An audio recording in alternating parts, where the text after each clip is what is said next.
Buenas tardes a todos y a todas. Bienvenidos a esta actividad organizada de manera colaborativa entre el Centro de Estudios Judiciales de la República Oriental del Uruguay y el Instituto de Capacitación Judicial de las Provincias Argentinas y Ciudad Autónoma de Buenos Aires, dependiente de la Junta Federal de Cortes y Superiores Tribunales de Justicia.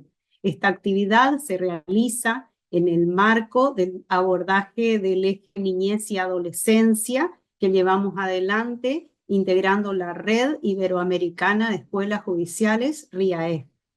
Así que hoy estamos convocados para trabajar sobre un ciclo de 3 encuentros, del cual este es el primero, denominado El impacto de las nuevas formas de violencia en la niñez y adolescencia, una mirada transversal.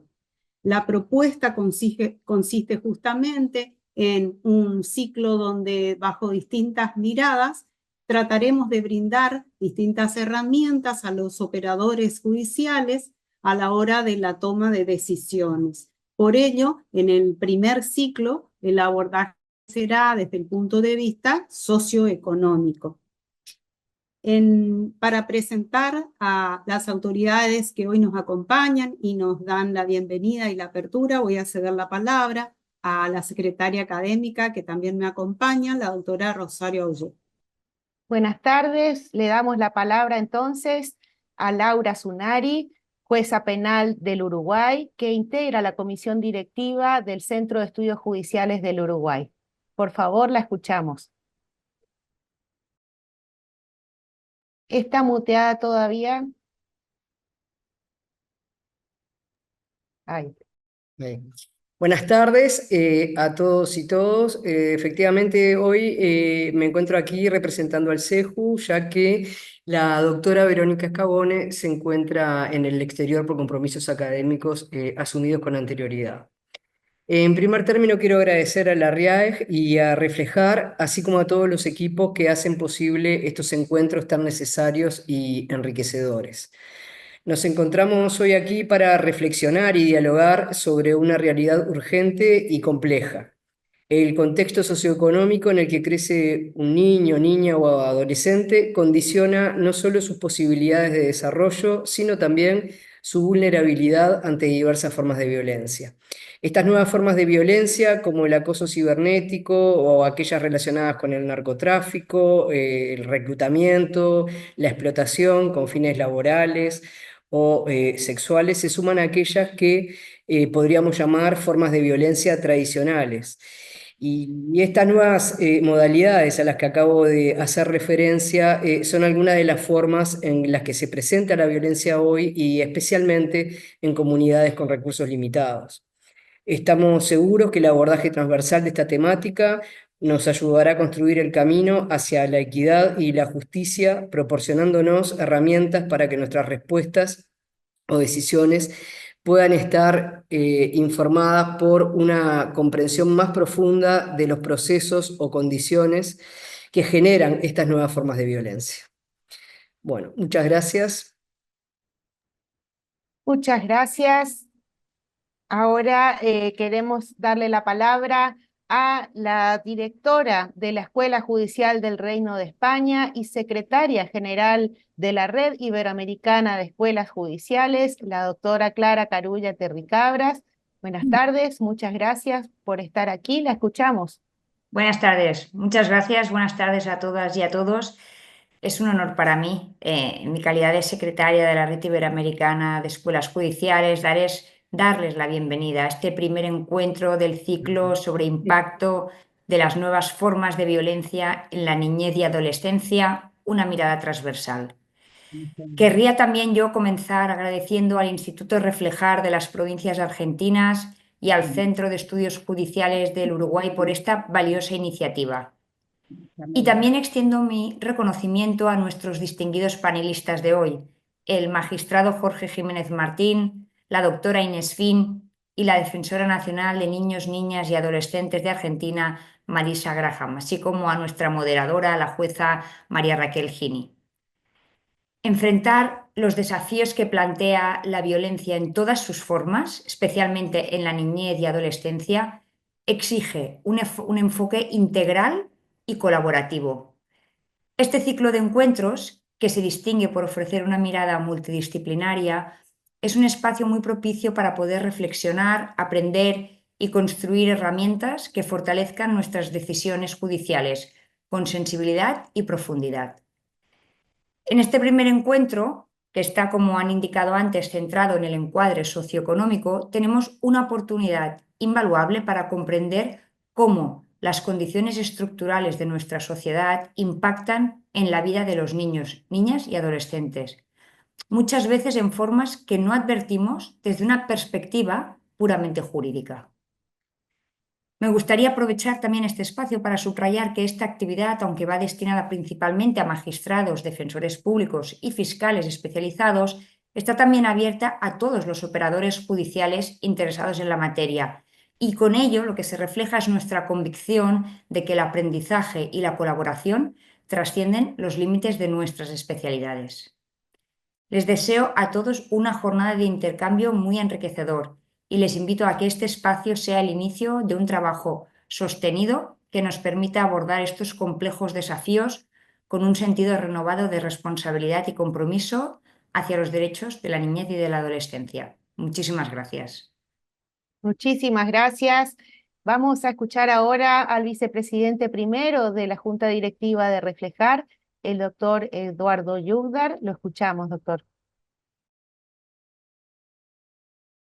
Muy bien, muchas gracias. Espero me estén escuchando bien. Saludos cordiales a todos quienes se encuentran en este foro. En representación de Reflejar y representando también por delegación de nuestra presidenta, la doctora María del Carmen Bataini, tengo el alto honor de representar a este instituto, también con las escuelas amigas, centros judiciales de países hermanos y del Reino de España, y en antesala a una exposición en tiempos tan necesarios como son los que corren, en donde todos en el discurso, tanto político y a veces también tenemos que hacer la mea culpa de nuestras actuaciones dentro de los tribunales, eh, proclamamos el interés superior del niño, esa, ese concepto tan complejo que a veces por protegerlo lo terminamos produciendo el efecto contrario. Entonces, creo que el tema de la violencia es un elemento central. Hoy, sobre todo cuando vemos en el mundo lo que está pasando con los niños, vemos niños inocentes que mueren en guerra en distintos escenarios del planeta, que nada tienen que ver con los conflictos bélicos. Vemos niños que están en estado de carencia, pobreza e indigencia y que cada vez los índices mayores van superando. Vemos niños que se los quiere judicializar como si fueran los culpables del abandono del Estado, tratándolos como si fueran adultos delincuentes o la pretensión de querer hacerlo. Por eso, si tenemos que hablar de violencias, son múltiples. ¿Y qué mejor que estos distinguidos y reconocidos exponentes convocados la tarde de hoy como para que nos den también espacios de reflexión profundos en algo tan actual y que, pese a todos los esfuerzos y progresos, también tiene grandes retrocesos? Muchas gracias. Muchas gracias, doctor. Bueno, le damos ahora la palabra a quien oficiará de moderadora de este encuentro. Les presentamos entonces a la jueza de familia del Uruguay, Raquel Gini, quien va a moderar el encuentro. Gracias. Bueno, bien, muy buenas tardes a todas y a todos. Es un gusto estar acá en esta oportunidad oficiando de moderadora. Y bueno, en tal función es que voy a tener de repente la no tan grata tarea de advertirle a cada uno de los expositores que está llegando a su tiempo. Y bueno, voy a tener que hacer mediante una breve interrupción cuando falten 5 minutos para culminar el plazo de la exposición. Bien, el primer punto, el primer exponente es la doctora Inés Fin. Voy a leer brevemente parte de su currículum, de su hoja de vida que nos hizo llegar. Y me interesa destacar que, bueno, la doctora Inés Fin integra el Departamento de Ciencias Sociales. Dice que desde agosto de 2023 es profesora asistente en el Departamento de Ciencias Sociales de la Universidad Católica del Uruguay. Forma parte de la Secretaría Técnica de la Comisión Especial de Futuros en el Parlamento Nacional de Uruguay. Ha sido asistente de investigación y docencia en el Instituto de Ciencia Política, Pontificia Universidad Católica de Chile, y además asistente de investigación y coordinadora de opinión pública en equipos consultores. Bien, como les digo, su hoja de vida es, y eso que es abreviada, pero voy a destacar a vuelo de pájaro que tiene varios artículos en revistas arbitradas, tiene capítulos en determinados libros, también tareas de investigación, ¿tá? Y ha recibido numerosos y variados premios en el marco de su actividad. Además, ya desde el 2015 realizaba conferencias y presentaciones que ha realizado hasta el presente. Tuve la oportunidad de escuchar personalmente, directamente a la doctora Fin hace relativamente poco, junto con la doctora Scavone, en un encuentro cuya temática era la violencia comunitaria. Y la verdad que impresionante su exposición y ni que hablar que reforzó la idea de que en estas cuestiones atinentes a la vulneración de derechos fundamentales de niños, niñas y adolescentes es importantísimo el trabajo coordinado, cada uno en lo suyo, sin duda, pero la coordinación para el abordaje de las situaciones de vulneración y de estas nuevas formas de violencia en niños, niñas y adolescentes relacionadas en el marco de lo socioeconómico, es fundamental. Bueno, sin más, le cedo la palabra entonces a la doctora Fin, y aquellos que tengan interés en alguna pregunta concreta la pueden ir subiendo al chat. Así luego, después que terminemos las 3 exposiciones, bueno, dirigiremos las preguntas concretas a cada expositor. Adelante. Bueno, muchas gracias. Muchas gracias por la invitación. Me siento un poco acá un sapo de otro pozo, así que espero, digamos, poder hacerlo lo más interesante para ustedes, y cualquier duda o consulta que tengan en términos conceptuales, o sea, algún tecnicismo que no se entiende, lo podemos conversar luego. Voy a compartir pantalla porque tengo una presentación. Lo que les voy a presentar hoy es producto de una investigación que llevamos a cabo con otras colegas, como Verónica Pérez Bentancur de la Universidad de la República del Uruguay, Lucía Tiscornia, que está en University College Dublin, y Gustavo Díaz en McMaster University. Y es producto de un fondo sectorial de seguridad ciudadana de la Agencia Nacional de Investigación e Innovación de Uruguay y el Ministerio del Interior. Y bueno, se titula En las grietas del Estado, Gobernanza Criminal en Montevideo.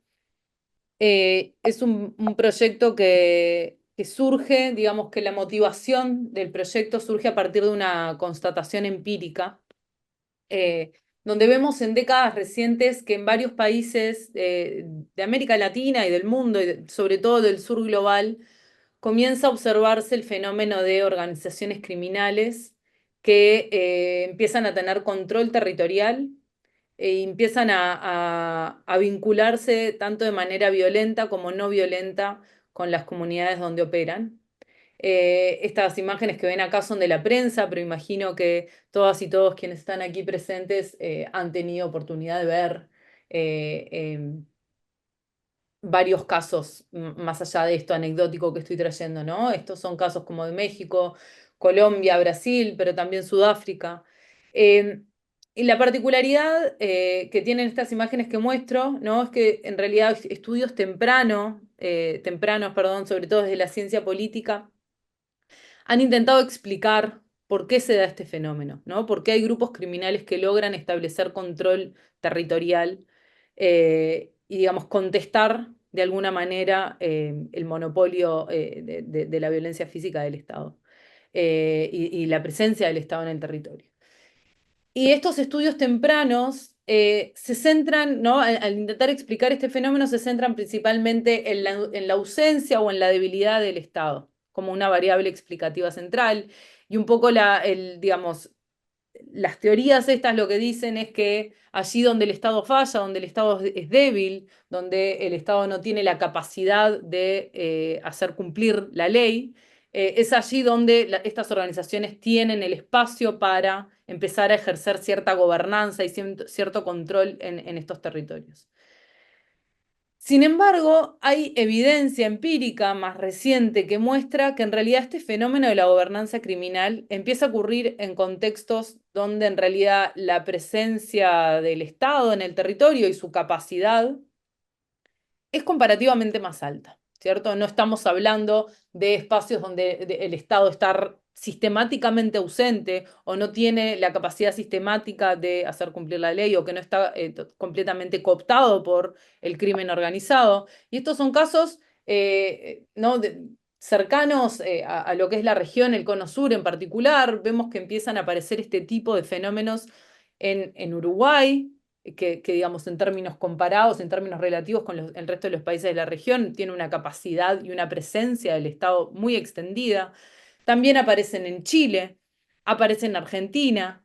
Y entonces empezamos a ver que los grupos criminales comienzan a ejercer ciertos grados de control territorial, tanto de manera violenta como no violenta. Entonces acá vemos ejemplos donde, por ejemplo, grupos criminales ofrecen seguridad a personas que viven en los territorios donde estos operan, pero también, ¿no? obligan a vecinos a vender drogas bajo ciertas amenazas, etc. Entonces, la literatura de ciencia política ha llamado a este fenómeno gobernanza criminal. ¿Qué es la gobernanza criminal en términos bien simples? Es básicamente este fenómeno del que les estoy hablando. Es el control informal por parte de grupos criminales del comportamiento de una comunidad. Que en realidad el objetivo último es lucrar del mercado de drogas, ¿no? Digamos, no tienen un objetivo así como pueden ser grupos rebeldes, ¿no? Que el objetivo es el poder político, sino que acá en realidad el objetivo es lograr maximizar sus rentas de este mercado, de estos mercados ilícitos.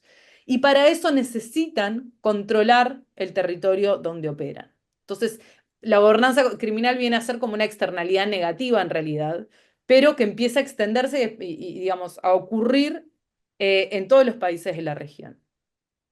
La gobernanza criminal puede involucrar aspectos políticos, económicos o sociales. Por ejemplo, económicos puede ser, ¿no? obligar a residentes a vender drogas, como una de las noticias de prensa que les mostraba recién, pero también controlar los precios del mercado, controlar ciertos comercios que puedan estar en el territorio y comercios de los mercados legales también.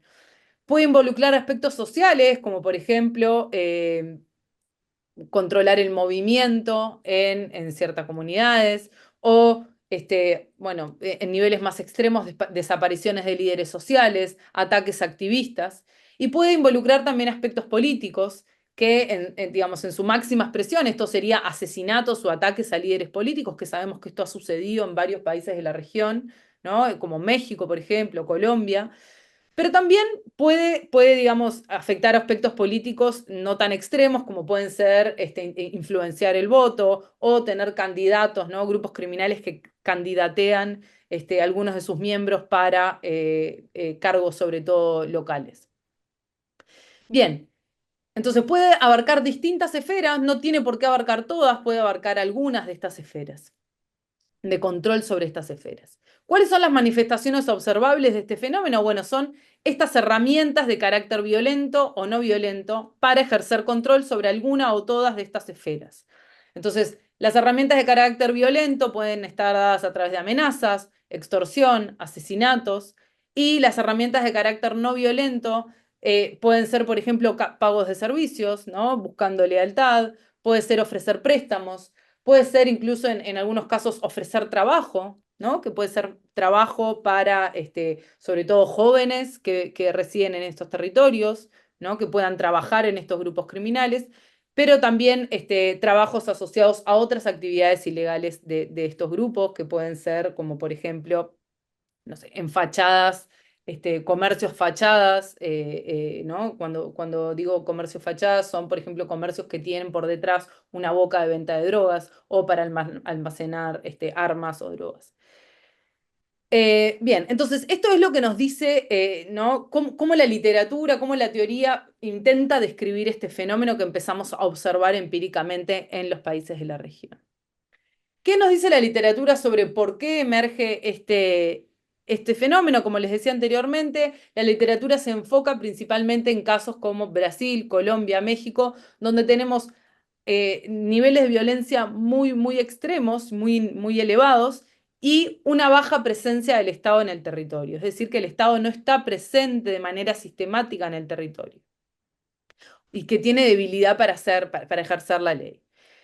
Y entonces lo que nos dice la teoría es que la gobernanza criminal se va a instalar allí donde los estados son débiles, y lo que hace es enquistarse en espacios donde el Estado está sistemáticamente ausente. Y ¿no? Estos grupos criminales empiezan a oficiar y a cumplir ciertas funciones estatales. Sin embargo, sabemos muy poco sobre cómo se ve este fenómeno en contextos como el uruguayo, que es el que estudiamos nosotros, pero también puede extenderse a estos otros contextos que les mencionaba inicialmente, ¿no? Como Argentina, Chile, donde el Estado en realidad tiene capacidad para cumplir la ley, hacer cumplir la ley, y además su presencia es extendida en el territorio, ¿no? Entonces, a partir de esto, ¿no? De esta constatación empírica y de estos, digamos, lagunas en la literatura, nosotros en este proyecto lo que nos preguntamos es qué características tiene la gobernanza criminal en contextos como estos, ¿no? Donde, de alta presencia del Estado en el territorio, cómo se ve, y qué tan extendida, en particular lo que miramos es qué tan extendida está la presencia de bandas, de grupos criminales que se dedican al microtráfico en Montevideo, y hasta qué punto establecen esquemas de gobernanza criminal y cómo funcionan. Entonces, ante estas preguntas, nosotros diseñamos una investigación que consistió en una estrategia mixta, donde por un lado hicimos trabajo de campo en terreno, hicimos 66 entrevistas en profundidad a diversos actores, desde organizaciones de la sociedad civil, políticos locales, residentes, personas que residen en barrios donde operan grupos criminales, y en particular en 2 barrios en Montevideo con muy alta presencia de crimen. Además hicimos una revisión sistemática de prensa, que esto nos permitió mapear algunos grupos criminales operando en Montevideo, y hicimos una encuesta en línea donde obtuvimos 2.688 respuestas válidas. Y acá teníamos un desafío importante, porque esta es una población de difícil acceso, entonces utilizamos distintas técnicas para intentar digamos, minimizar potenciales sesgos en las respuestas de las personas. De repente esto es algo que podemos llegar a conversar después si alguien tiene alguna pregunta específica al respecto. Pero lo importante acá es que combinamos distintas técnicas, en la encuesta hicimos preguntas directas y preguntas indirectas para intentar capturar y medir este fenómeno. Entonces, ¿qué es lo que obtuvimos? Los resultados, bueno, a partir principalmente de la prensa y entrevistas, identificamos 40 grupos criminales que operan en 24 de los 62 barrios en Montevideo, en el periodo que va del 2012 al 2024. Aquí en el mapa que se ve a la derecha, ¿no? Los barrios que tienen como algún colorcito en la escala de rojos, implica que tienen presencia de grupos criminales, y cuanto más intenso es el rojo, es mayor cantidad de grupos operando en ese territorio. También descubrimos que estos grupos despliegan tanto estrategias violentas como no violentas para regular los mercados ilícitos. Son grupos que surgen en barrios periféricos, en barrios, digamos, más bien vulnerables, Y en realidad se trata de grupos que son clanes familiares que históricamente estuvieron involucrados en delitos menores y que luego, ¿no? Y principalmente a partir de mediados de los 2000, se reconvierten hacia el negocio del microtráfico, ¿sí? En su mayoría son grupos que operan donde viven, o sea, son clanes familiares y además son, digamos, históricamente han vivido en estos barrios. Esto no implica que no existan bocas, ¿no? Bocas de ventas de droga en otros barrios. Entonces, acá hay una distinción importante. Nosotros lo que estamos intentando capturar no es simplemente la existencia de un mercado de drogas donde pueden haber bocas de ventas de drogas, que esto sí está extendido en toda la ciudad de Montevideo, pero lo que estamos intentando capturar es este fenómeno de gobernanza criminal. Entonces, es que haya un grupo criminal que ejerza cierto tipo de control sobre las personas que residen en ese territorio. Un aspecto relevante, que es bastante relevante para nuestra investigación, es que estos grupos proliferan, ¿tá?, en Montevideo, digamos, de manera simultánea a la que el Estado aumenta su presencia en el territorio. Entonces, este mapa que ven aquí, en realidad lo que muestra es presencia de distintos servicios del Estado en el territorio, y lo que vemos es que en realidad estas zonas donde no hay demasiados porque son zonas más bien rurales, pero en realidad lo que vemos es que hay grupos criminales donde el Estado también está presente, y de hecho en las últimas décadas hay una mejora importante en indicadores sociales, especialmente en barrios periféricos de Montevideo. Hubo, digamos, durante un periodo desde principios de los 2000 hasta hace relativamente poco, se ven tendencias de mejoras de ciertos niveles socioeconómicos, se ve un aumento sistemático de la presencia del Estado en el territorio. ¿Y por qué esto es importante? Bueno, porque justamente esto es lo que marca, digamos, la laguna en la literatura que nos dice que en realidad estos grupos deberían, y este fenómeno debería ocurrir cuando el Estado no está. Y acá lo que nosotros vemos es que este fenómeno ocurre, digamos, y convive con la presencia del Estado en el territorio.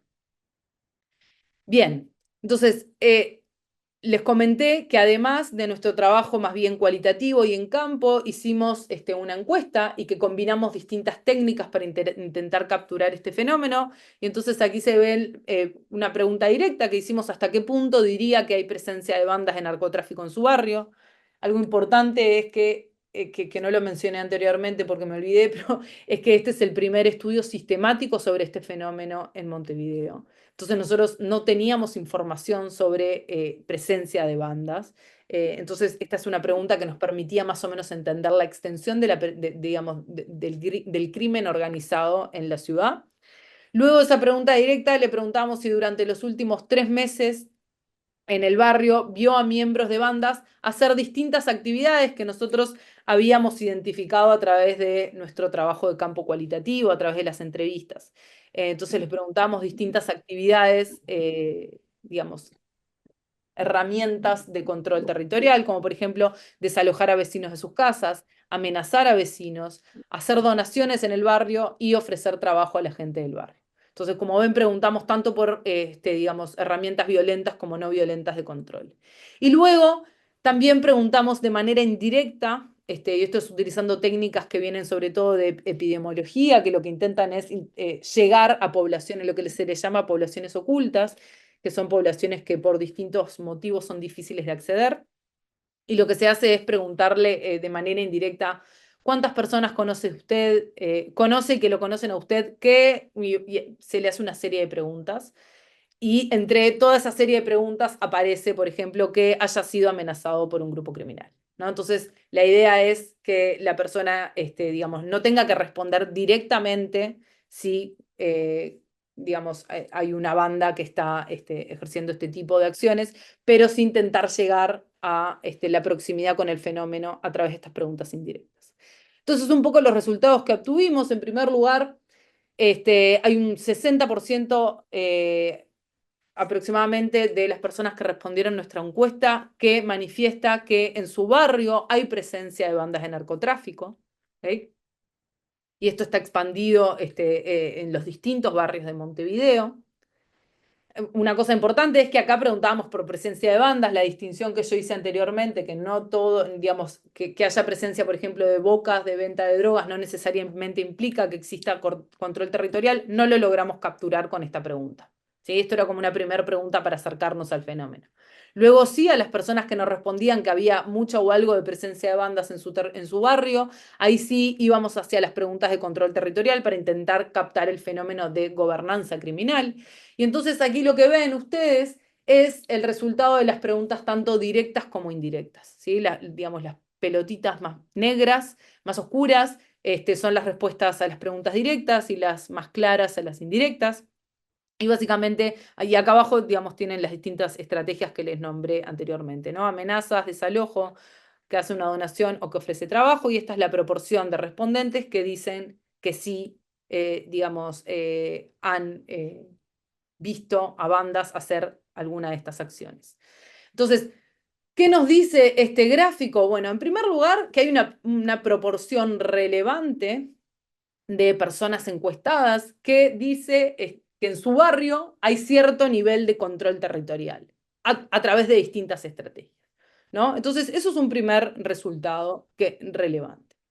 Por otro lado, también estos resultados dan cuenta de la existencia de este sesgo de deseabilidad social, que es lo que les decía anteriormente, cuando nosotros preguntamos directamente, por ejemplo, por desalojos, la proporción que responde que sí es muy baja. Sin embargo, cuando lo hacemos a través de esta técnica indirecta, esa proporción aumenta. Y lo mismo sucede con trabajo y con donación, no tanto con amenazas.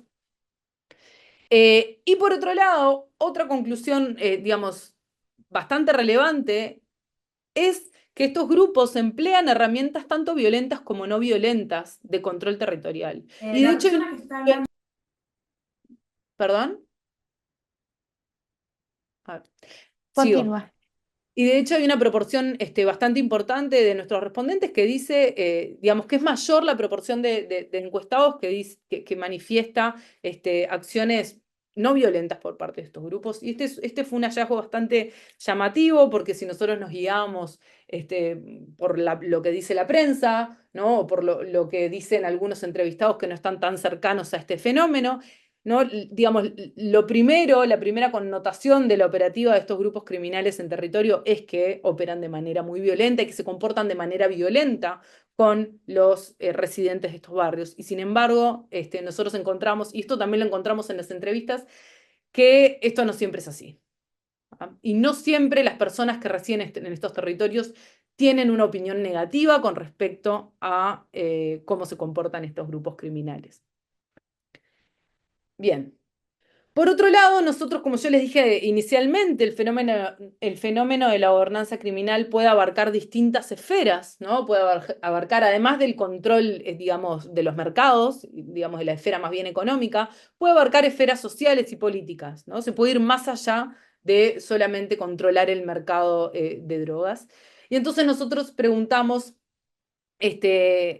¿no? Le preguntábamos a la gente qué tan probable es que usted recurra a este grupo criminal en caso de que sucedan ciertos problemas, digamos, de convivencia social, ¿no? Y lo que ven aquí, le preguntamos distintas cosas, como si alguien roba una bicicleta, si necesita pedir dinero prestado, conseguir trabajo, etc. Y lo que observamos es que en todos los casos, la mayoría de las personas dicen que es muy, muy improbable o cercano a muy improbable que recurran a estos grupos para resolver estos tipos de problemas cotidianos, digamos, ¿sí? Entonces, esto si bien, digamos, no es evidencia contundente, sí es evidencia que sugiere que estos grupos no serían los principales referentes para resolver este tipo de problemas, digamos, cotidianos, y parecería ser que no tienen mayor control social. Esto también se vio en las entrevistas. Doctora, Y luego, 5 quedan 5 minutos. minutos. Ok. Y luego les quería mostrar rápidamente algunos fragmentos de entrevistas que también indican que parecería ser que estos grupos tampoco tienen control político en estas comunidades, ¿no? Entonces la política para ellos no existe, están en el negocio de las drogas, no les interesa, no tienen la organización suficiente para eso, etc. Entonces, algunas conclusiones como para ya ir cerrando y después podemos conversar un poco más. En primer lugar, el fenómeno de la gobernanza criminal es relevante en Montevideo. Sin embargo, la alta presencia del Estado limita en cierta medida el espacio para la gobernanza criminal, ¿cierto? ¿Por qué? Porque el espacio de operación de estos grupos se circunscribe a la esfera del control de los mercados de drogas locales, al microtráfico, ¿no? Entonces, no escalan hacia otras esferas de control social o político, como sí vemos en estos casos más renombrados que les mencionaba inicialmente, como pueden ser Colombia, México, Brasil, donde sí vemos que estos grupos realmente controlan la vida social, política, económica y hasta cultural de las personas que residen en estos territorios. Algunas conclusiones sobre el rol del Estado. Nosotros lo que observamos es que tanto a través del desarrollo de políticas sociales como de políticas de seguridad, el Estado logra en cierta medida limitar el espacio o el margen de acción que tienen estos grupos criminales. Sin embargo, esto no es suficiente para evitar que este fenómeno ocurra. ¿Ah? Entonces, por un lado, la política social siempre tiene algunos fallos, las burocracias son lentas, el Estado es lento, ¿no? La movilidad social que puede ofrecer un grupo criminal, por ejemplo, para un joven que reside en estos barrios, es mucho más rápida y probablemente pueda alcanzar mayores niveles de ingreso mucho más rápido a que a través de, ¿no? Ingresar al sistema educativo o ingresar en el mercado laboral formal, etc. Y por otro lado, la política de seguridad lo que hace es fragmentar los grupos. Lo cual, por un lado, digamos, es positivo en el sentido de que no permite que estos grupos escalen a organizaciones más complejas y con mayor poder digamos, capacidad de fuego, pero también poder de control territorial. Pero lo que hace al fragmentarlos es, digamos, aumentar los niveles de competencia y esto conduce al uso de la violencia por parte de estos grupos criminales. Entonces, esta es un poco la teoría en la que estamos trabajando, que voy a pasar rápidamente porque tengo poco tiempo, pero un poco es cómo la presencia del Estado a través de estas dos patas operando en simultáneo, lo que hace es reducir el espacio para que la gobernanza criminal pueda expandirse y lo deja reducido al control de los mercados ilícitos sin que pueda escalar hacia el control social o político. Entonces, para finalizar y continuar un poquito más con las conclusiones sobre el rol del Estado, nosotros, a partir de nuestra investigación, identificamos que el despliegue de políticas sociales es central para evitar que estos grupos logren afianzarse a nivel local y que pasen a ser referentes, ¿no? Para solucionar, digamos, aspectos y necesidades de bienestar y sociales de las personas que viven en estos territorios. El despliegue de políticas de seguridad pública es central también, porque, como decía recién, evita que estos grupos se consoliden en entidades con mayor poder. Sin embargo, ¿no? Lo que decía recién, la alta presencia del Estado no previene el surgimiento de estas organizaciones criminales, porque, como bien sabemos, digamos, el narcotráfico es un fenómeno que en realidad opera a escala internacional y transnacional, y en realidad esto que nosotros estamos observando es digamos, una manifestación local muy mínima de este fenómeno, ¿sí? Que responde a otras lógicas que exceden a lo que puede hacer un Estado-nación. Entonces, el Estado por sí mismo no puede evitar que este fenómeno, digamos, o que puedan surgir organizaciones criminales, pero lo que sí identificamos es que sí puede contenerlas, ¿sí? Que puede evitar que se expandan y consoliden.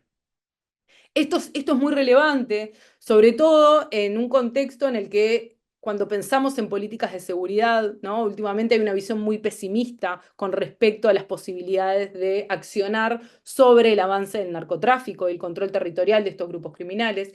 Es importante entender que el Estado sí tiene agencia, que sí se pueden hacer cosas, no necesariamente para evitar que este fenómeno ocurra, pero sí para contenerlo.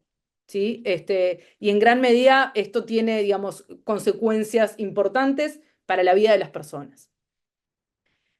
Bueno, muchas gracias, eso es todo y estoy abierta a preguntas que puedan surgir. Gracias. Bueno, muy bien, doctora Inefín, muchas gracias. Muy interesante todo el planteo, enriquecedor sin duda. Nos abre la puerta a estas nuevas realidades. Hay alguna pregunta, pero la vamos a dejar para el final. Así que ahora vamos a dar paso a la presentación del doctor Jorge Jiménez Martín de España. es bien, también al igual que lo dije de la doctora Finn, su hoja de vida, su currículum es muy abundante, pero me interesa destacar que es magistrado desde el año 2001, especialista en la jurisdicción de menores desde el año 2008, doctor en Derecho Procesal por la Universidad de Valladolid del año 2023, director de la Escuela Judicial de 2018-2024, secretario general de la Red Iberoamericana de Escuelas Judiciales, vicepresidente de la International Organization for Judicial Training. Bueno, mi inglés no es muy bueno. Bueno, tiene, la verdad que integra varios espacios de este tenor. Además es profesor permanente de la Escuela Nacional de la Judicatura de la República Dominicana, de la Escuela Judicial de Alemania, de la Escuela Judicial del Poder Judicial del Estado de Guanajuato de México, profesor asociado de la Universidad de Almería, consultor internacional, formador en más de 30 países, con varias publicaciones y con más de 400 ponencias. Bien, yo en lo que a mí respecta es la primera vez que lo voy a escuchar al magistrado, pero sí tengo las referencias de que después de que uno escucha su ponencia, obviamente no puede permanecer indiferente a toda esta temática. Así que bueno, adelante, doctor. Le cedo la palabra y dispone de su tiempo. Muchísimas gracias, buenas noches a todos y a todas. Es un auténtico placer participar en este encuentro, así que gracias por la presentación, tan afectuosa presentación, y me voy a limitar a creo que unos 20 minutos que tengo, precisamente sin que me tengan que llamar al orden. Lo primero son 4 cuestiones que me gustaría tratar. Lo primero, el agradecimiento, y el agradecimiento a la Red Iberoamericana de Escuelas Judiciales, que hace una labor fundamental y que es trascendental para todo nuestro espacio iberoamericano. Y en especial, pues, a las 2 instituciones que albergan este encuentro, que son Reflejar, el JUFEJUS y el CEJU, Argentina y Uruguay, mis queridas Argentina y Uruguay, pues Alejandra Barrio Nueva, Rosario G, a la doctora Escabone, que no puede estar, y a todo el equipo del CEJU que veo también por ahí, a Martín y a todos, y a todos los amigos y amigas que veo que también están conectados en gran número en esta sesión. Yo, dicho el agradecimiento, me gustaría presentar, como es poco tiempo, tampoco quería traer una presentación, sino simplemente hablar de 3 cuestiones fundamentales. La primera cuestión, y a la hora de enfocar los retos y el impacto de las nuevas violencias en la justicia juvenil, a mí me gustaría hacer una reflexión. Yo, como decían cuando me presentaba, soy juez de menores. Aquí en España seguimos con esa mención de menor, no de niños, niñas y adolescentes, ni justicia juvenil. Y soy juez de menores, y para los jueces de menores nos sentimos a veces como los menores de los jueces. Parece que somos jueces más pequeños o no somos tan jueces como otros, ¿no? Pero bueno, tenemos una labor importante, y en ese sentido hago la reflexión porque lo que yo voy a comentar no viene de un estudio muy pormenorizado de estadísticas o un estudio muy detallado como anteriormente nos presentaban con esa ponencia tan magistral y tan interesante que nos hacían, sino viene un poco de la reflexión y de la experiencia personal. Como juez de menores, yo cada día me dedico a resolver pues cuestiones penales, o sea, niños, niñas y adolescentes que cometen infracciones. Y como juez de menores, pues veo sus relaciones, sus situaciones familiares, sociales, educativas, los factores de riesgo en España, que puede ser algo muy similar a lo que ocurre en gran parte de Europa. Y la primera reflexión por ello que me gustaría hacer a la hora de hablar del impacto de la violencia es que pensemos un poco en qué tipo de sociedad tenemos. La sociedad que hay hoy en día es una sociedad post-COVID, es una sociedad que el hecho de sufrir una pandemia nos ayudó a evolucionar en muchas cosas, a lo mejor nos hizo todavía más individualistas, son sociedades con poco tiempo, Y digo poco tiempo de calidad, a lo mejor a los afectos, a los amigos, a los niños, a las niñas, y eso es importante reflexionar. O sea, al final las violencias que surgen son fruto de la sociedad que tenemos y son fruto de la educación que tenemos y de los valores que estamos transmitiendo en nuestra sociedad. Seguramente no muy conscientemente muchas veces, sino de forma muy sutil o a través de las decisiones que tomamos. Y ahí es donde yo creo que está el problema. O sea, las violencias que sufren niños, niñas y adolescentes son fruto de lo que hacemos los mayores y de cómo nos organizamos nuestra sociedad. Y en ese ámbito hay tres referentes que son clave para los niños, niñas y adolescentes que creo que reflejan pues, el impacto de lo que ha cambiado nuestra vida, ¿no? Ese impacto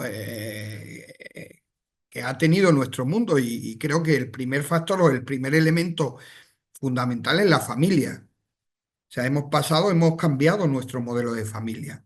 Ese modelo de familia ya no es el clásico, ya hay familias monoparentales, hay familias del mismo sexo, hay familias desestructuradas, estructuradas, llamémoslo como queramos. No digo que ningún modelo sea mejor que otro, pero en la familia se centraba o el primer foco de socialización de esos niños, niñas y adolescentes.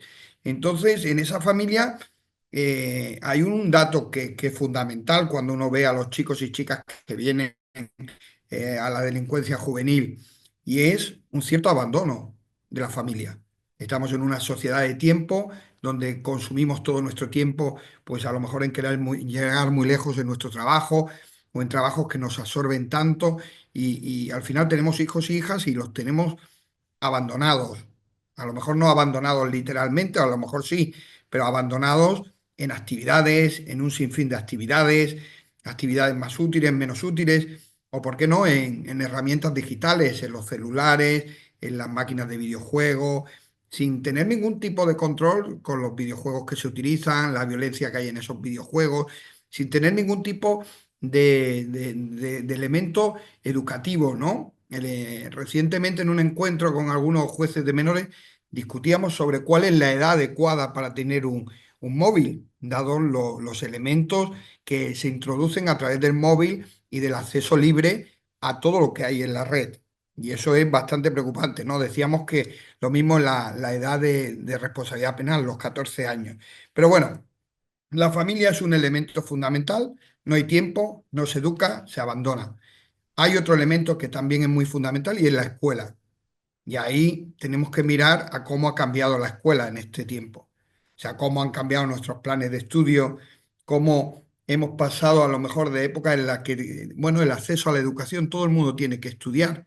Y hemos dedicado a que todos los niños son iguales y todos tienen que sacarse un grado o un posgrado, cuando a lo mejor hay que explorar cuáles son las necesidades de cada uno y hacer un programa adecuado a cada uno con salidas de tipo profesional. Pero es que en la escuela también los padres han abandonado o han despreciado el principio de autoridad del maestro o la maestra. O sea, ahora ya nuestro hijo, nuestra hija, nadie le puede decir lo que esté bien o lo que está mal. Es más, nos creemos más a nuestro hijo o a nuestra hija que al maestro que le impuso un castigo, porque ya el castigo no está bien, porque ya dicen los psicólogos que hay que reflexionar con el niño y con la niña y hay que explicarle pues todo y que al final que el niño haga lo que le dé la gana. Pero hay que cambiar esa concepción. Pero ha cambiado nuestro modelo de escuela y de formación. Y por último, nuestra sociedad. O sea, tenemos una sociedad que yo siempre digo que un poco de boca, de palabra, nos preocupan los niños, niñas y adolescentes, a lo mejor porque pensamos lo que dice Woody Allen, ¿no? Que le preocupa el futuro porque es el lugar del mundo donde va a pasar el resto de su vida y el futuro son nuestros niños, niñas y adolescentes. Sí, sí, nos preocupan mucho los niños, niñas y adolescentes, nos tendremos que jubilar, tendrán que correr con nosotros, nuestras necesidades, pero la sociedad no tiene un acceso al mundo laboral, a una salida laboral para esos niños, niñas o adolescentes. Cada vez el acceso laboral cuesta más y se ha hecho mucho más caro, más difícil, más penoso, con las consecuencias que eso genera. Entonces, en esa segunda parte de lo que quería decir, tenemos esas tres patas que generan frustración, que generan soledad, que generan pues muchos problemas que muchas veces van en la línea de, pues podríamos decir, de violencias propias de la sociedad, violencias silenciosas que sufren nuestros niños, niñas y adolescentes, pero son violencias que al final pues, pueden generar violencia. Paso a la segunda parte, tercera parte de mi exposición. Una vez que tenemos analizado eso, nos encontramos, y yo generalmente yo lo que veo son pues, ilícitos penales cometidos por niños y niñas. Nos encontramos que esa violencia que se comete, los niños y niñas pues, cometen más violencia sobre niños y niñas. Es más difícil que la cometan sobre adultos. Y lo que cometen sobre adultos, pues generalmente pues, son los típicos robos con violencia, ¿no? El tirón, ahora se lleva mucho el robo del celular, al descuido, o entre varios el reloj, o la cadena que lleva la señora, con los monopatines, los patinetes, y eso es como muy, muy habitual. Pero luego hay delitos que han ido en aumento, que son delitos bastante duros. Los delitos que también se cometen sobre progenitores, o sea, sobre mayores, son la llamada violencia filioparental, que ha aumentado mucho. Claro, si no ponemos límites en la formación, en la educación, al final tenemos el pequeño dictador, el que decide lo que se hace en casa, cómo manda, y al final termina agrediendo a padres y madres. O sea, y es otro de los fenómenos que nuestro fallo en la educación, nuestro fallo en la familia, hace que progrese esa forma de violencia. Y es una forma realmente dura, muy dura, porque les aseguro que cuando un padre o una madre tienen que poner una denuncia contra su hijo, es porque ya no pueden más. Es porque ya hay una historia de adicciones o de una salud mental no cuidada o a lo mejor no detectada, y llega a una violencia ya exponencial. Una violencia con uso de armas blancas, con agresiones directas a padres y madres, con lo difícil que es eso y con lo difícil que a veces es de tratar, con el sentimiento de culpa de los progenitores de tener que denunciar a su hijo y que se adopten medidas pues, muy radicales de separación para trabajar en eso. Pero dicho eso, lo que serían las violencias que van sobre adultos, lo que también asistimos es pues a una mayor violencia cada vez sobre los iguales, sobre niños, niñas y adolescentes. Violencias de tipo física, las agresiones habituales, las peleas del machito o la chulita del grupo, pero cada vez en estos últimos tiempos, y es la verdad extraordinario la multiplicación de este fenómeno, hay un sinfín de agresiones de tipo sexual.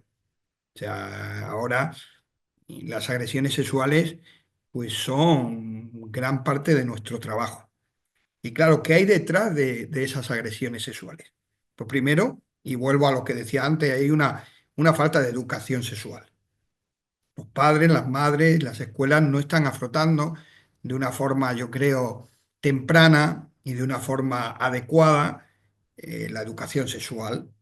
Y bueno, todavía yo creo que también tenemos un cierto humo de la formación patriarcal, un tanto machista en algunas cuestiones que tratamos de luchar porque desaparezca, pero está latente en muchas cuestiones, en muchos comportamientos y en muchos posicionamientos, y hay que seguir trabajando en igualdad y en educación sexual, pero luego nos encontramos que los padres y las madres jamás han hablado de sexualidad con sus hijos. O sea, no se han sentado, bueno, a tener una charla o explicarle las circunstancias. Y luego asistimos a otro de los graves problemas, que es ese abandono, esa soledad del niño o la niña con una máquina, con un internet. Asistimos a un consumo de pornografía exageradísimo, exageradísimo. No hay ningún tipo de control de acceso a la pornografía. Es tan fácil como pinchar y decir que uno tiene 18 años cuando tiene 12 o tiene 13. Y lo que ocurre es que sin formación, sin control, esos niños, sobre todo niños, en su mayoría, niñas es un mínimo, no diría ni un 1 o 2%, hay algún caso, pero la mayoría de niños que reproducen en su vida diaria pues actuaciones que ven en vídeos. O sea, yo es que cada caso, cuando son niñas de muy corta edad, te vienen a decir pues que el hermanastro, el hermano, el amigo, el primo le enseñó un vídeo pornográfico y le dijo que le hiciera lo mismo. O sea, lo cual evidencia un grandísimo problema. Y evidencia un grandísimo problema porque además el legislador español, eh, como habrán seguido o habrán oído con la ley del sí es sí y el no es no y demás y las reformas que hubo, aplicó digamos, una unificación de las conductas contra la libertad sexual, intentando aumentar las penas para los adultos y ha aumentado exponencialmente las medidas para los menores de edad, los niños, niñas y adolescentes, y medidas que se tienen que cumplir y que son muy duras y son a veces, si me apuran, más duras que las que pueden cumplir los mayores de edad. También ha habido una modificación en cuanto a la posibilidad de denunciar que hace que podamos tener en justicia juvenil a señores, y digo señores de 40 o 42 años, denunciados por algo que hicieron con 15 años, porque ahora se puede denunciar hasta los 35 años, porque a partir de los 35 años es cuando empieza el plazo de prescripción. Y hay muchísimas violencias sexuales, muchísimas violencias sexuales. Con lo que eso conlleva medidas. Estamos en una jurisdicción que es educativa de reinserción, con medidas muy duras para gente que, digamos, socialmente, en la mayoría de los casos, está normalizada. Son familias bien, un adecuado estatus o nivel económico, que pues ese probablemente sea el tipo de delito que más cometen. Al mismo tiempo, con una exposición digital, es un uso de las redes sociales para difundir el hecho delictivo que hace que la víctima pues se vea revictimizada una y otra vez. Y es uno de los grandes problemas de la jurisdicción. Otro tipo de delitos, o otro más que delitos, otro tipo de los problemas de violencia que se plantea en España y en el ámbito de justicia juvenil, y es el tema de la inmigración. En España, por su ubicación, es una vía de inmigración muy importante, de todo ámbito, pero quizás la más preocupante es la vía de la inmigración africana y subsahariana. ¿Por qué? Porque ingresan en el país, pues a través de patera, cruzan el mar, mueren muchísimos al cruzar el mar para llegar a las Islas Canarias o a la península, y hay muchos niños, niñas y adolescentes que hacen ese camino. Y hacen ese camino siendo menores de edad. Con la Convención de los Derechos del Niño, al que es niño hay que tratarlo como niño. Y además se presume que la minoría de edad. Cuando llegan, la Constitución africana es mayor, o sea, son chicos más desarrollados, hay que hacerle la prueba de la muñeca para identificar su edad, pero bueno, al final se termina determinando la edad y claro, aquí hay un grave problema, porque niños, niñas que llegan, emigrantes, menores de edad, que llegan a España, se quedan en España y se quedan en centros de protección. Y la protección no funciona como tal protección. La protección es la protección del Estado y la protección del Estado es en un centro donde tiene que estar, se fuga sin problema, no hay medidas de contención, se trata de darle lenguaje, o sea, el aprendizaje de la lengua española, una formación, un tipo de, bueno, para vivir, pero al final no hay ningún medio. Y esa protección se convierte en puerta para el mundo de la infracción. ¿Por qué? Porque o se fugan, porque pueden fugarse, o cuando llega a determinado momento, le abren la puerta y dice, tú ven aquí cuando quieras comer o dormir, y ahí te vas, ¿no? Yo recientemente tenía la suerte de escuchar a un chico de Ghana que hizo ese periplo, no sé si lo conoces, se llama Ousmane Umar, que ganó el premio Princesa de Asturias, de España, porque ha creado una ONG en Asco para dar formación y educación en su aldea. Él salió de Ghana con 12 años cuando vio un avión, pensó que era un pájaro aquello y que quería salir del país para ver lo que hacía el hombre blanco, porque era capaz de crear un pájaro. Salió de su país con 12 años, cruzó el desierto, estuvo en el desierto sin agua, bebiendo su orina, hasta que llegó a Argelia, fue fruto de las mafias, hasta que terminó llegando a Marruecos y cruzó a Canarias. Y claro, cuando llegó a Canarias, él se creía que estaba en el paraíso y en el paraíso del hombre blanco. Y cuando llegó a Canarias, lo encerraron en un centro, le hicieron prueba de determinación de la edad y ahí se quedó hasta que determinaron que era menor de edad, se lo llevaron a la península y en la península lo metieron en un centro de la Cruz Roja y le dijeron, ahí estás, tienes la puerta abierta, búscate la vida. ¿Mm?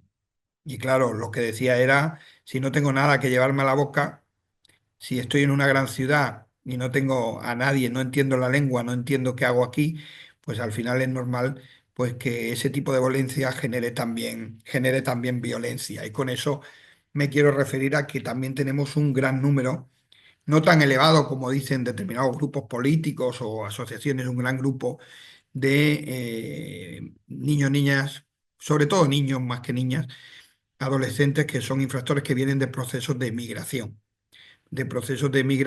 para Europa y que al final la vida delictiva es su único recurso y generalmente pues sus delitos pues son delitos contra el patrimonio, no son delitos mucho más graves. Y ya la última parte para no extenderme mucho en cuanto a cómo tratar o cómo atender esas violencias, ¿no? Claro, luego en la parte de preguntas podremos extendernos más, pero nosotros tenemos una ley que opta por la medida educativa. Y es una ley que cumple ahora 25 años y es una ley que es una buena ley, es una ley que te permite como juez utilizar la infracción para reinsertar al chico y adoptar medidas de tipo educativo. Es una ley que tiene pues un índice de reinserción en torno al 72%.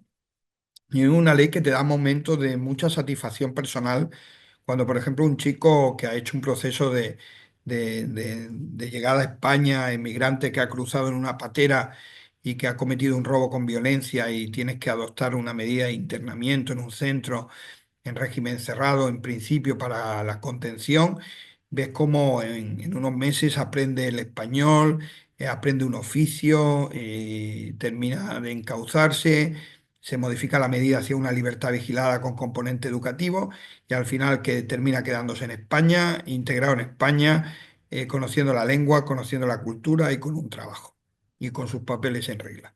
O sea, y eso es a veces lo que te da mayor satisfacción, ver que de un proceso de infracción se llega a una socialización y a una integración, ¿no? Pero bueno, eso en temas de Doctor, migrantes. Sí, estamos ya casi, ¿no? en su Bueno, tiempo, sí, le quedan dos voy minutos. terminando. Bueno, pues en estos 2 minutos, esas medidas que luego podremos discutir más. En cuanto a las víctimas, pues también tienen un modelo distinto, un modelo de trabajo con víctimas menores de edad, que es el modelo Barnahus, que es un modelo que se está instaurando en toda Europa y muy satisfactorio, de trabajo con la víctima en el mismo entorno, no en el entorno judicial, sino en una casa.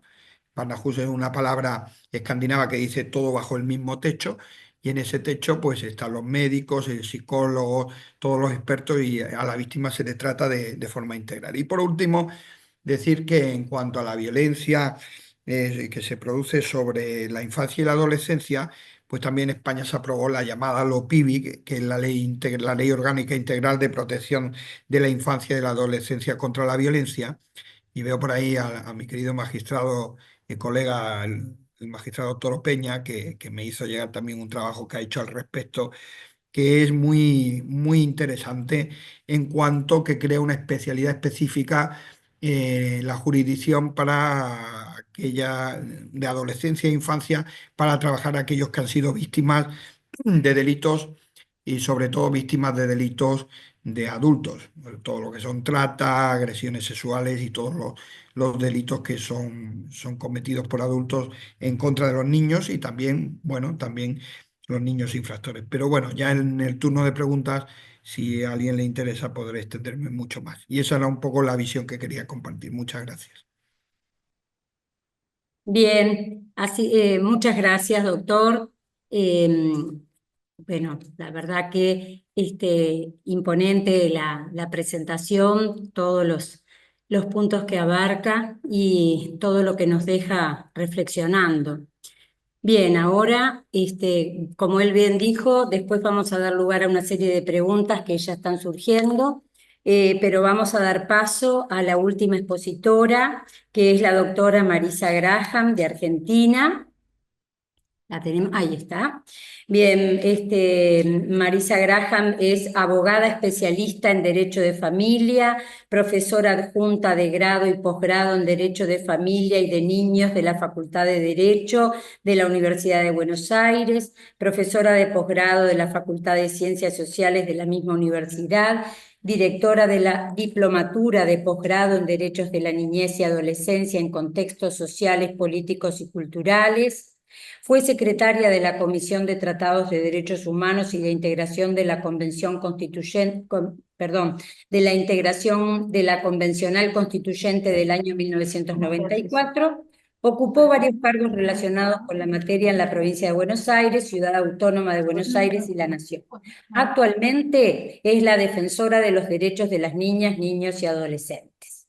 Bien, le damos entonces paso a su exposición y dispone de su tiempo. Bueno, muchísimas tardes. Estoy un poco afónica porque hablo mucho, la verdad no paramos de hablar, estamos de conversatorio en conversatorio. Agradecer muchísimo la invitación a CEJU y a JUFEJUS, la verdad que para mí es un honor estar aquí entre colegas de países hermanos y de mi propio país, saludarlas a todos y a todos. Bueno, yo en principio quería hablar un poco de los derechos de las niñas, niños y adolescentes y las violencias que sufren en distintos contextos, ¿no? Hace muchos años a mí me enseñó un trabajador social, Marcelo, ay, me acuerdo, no me sale ahora el apellido, bueno, ya me va a salir, hace muchos años cuando yo trabajé con él Marcelo Cortizo. Marcelo Cortizo me decía que la ley no es más que un texto en un contexto, y a veces hablando de la Convención sobre los Derechos del Niño, podríamos decir que también es una ley que es un texto en un contexto, ¿no? Digo eso porque en la República Argentina al menos, y creo que en la región, los contextos económicos, sociales, políticos, culturales, son distintos. Si yo tuviera que mirarlo desde la República Argentina, pero creo que es trasladable a la región, no es lo mismo lo que fue la lectura que se hizo en la región de la Convención en su primera década de vigencia, en los 90, que yo creo que tuvo diría, una mirada y una interpretación reduccionista a lo jurídico y dentro de lo jurídico a lo penal, estrictamente, por un lado, y por el otro lado también eso hizo que lo que debiera haber sido un gran sistema de protección de los derechos de los niños, que tendría que empezar por las más altas autoridades de cada uno de nuestros países, quedó reducido a un pequeño sistema que solo se encarga, que no es menor, no estoy diciendo que sea menor, pero digo que solo se encarga de aquellos niños o que están solos y con alguna medida de protección excepcional, separados de sus familias por distintas circunstancias, o que están en algún conflicto con la ley penal o cercanos o rozando, porque nunca estamos seguros de que efectivamente hayan sido los victimarios, sino que yo creo que muchas veces son víctimas de algún delito. Entonces, eso deja fuera los derechos económicos, sociales y culturales, que traducido a la vida cotidiana no es más ni menos que las condiciones materiales y simbólicas de vida de nuestros niños, niñas y adolescentes. Entonces, no es lo mismo la convención, por lo menos en la República Argentina, en su primera etapa en los años 90, donde hubo una época bastante similar a la actual, por lo menos en la República Argentina, de ajuste, de políticas de ajuste, de achique, de achicamiento y de deserción del Estado.